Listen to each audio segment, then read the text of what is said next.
We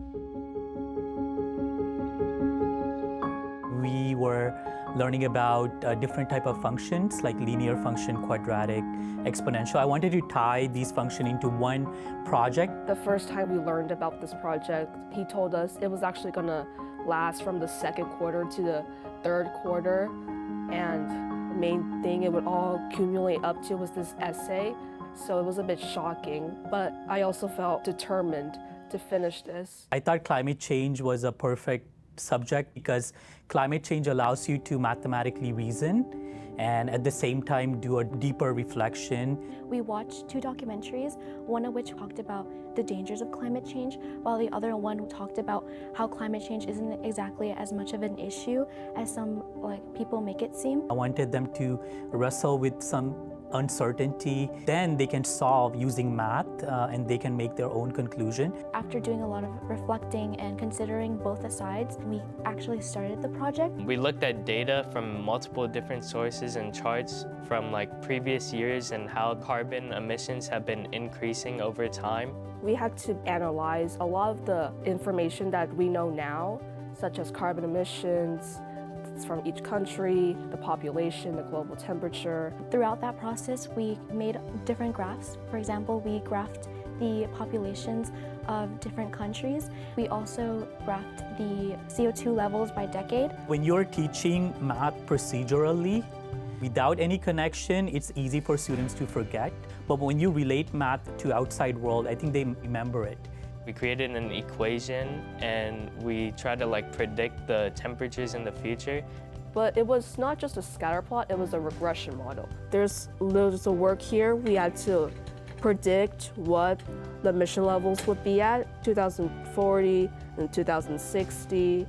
And then on the back, there were some reflection questions. I think reflection is the most important part in terms of transcendent thinking.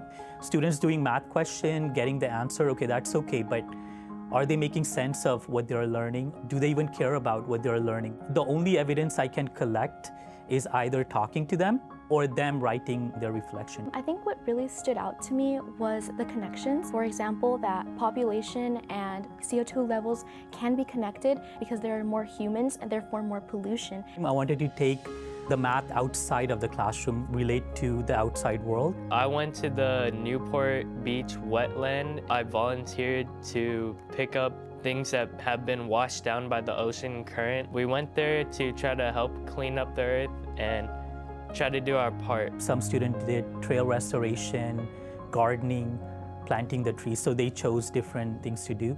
At first, it was kind of hard for me to understand exactly how this related to math, but I think once you view it as a whole, it made a lot more sense. It was really nice because I had never done anything like it before, and I also realized that I had an impact. It's probably a big impact for all those sea creatures. At first, I didn't really think much about climate change in general. I thought it was being over-exaggerated. But after the volunteer experience, I actually witnessed how much pollution there actually is. I kind of viewed the beach in a different way after that day because I realized how much impact humans have on the environment. After that, I went with my family, doing more volunteer experience on my own time.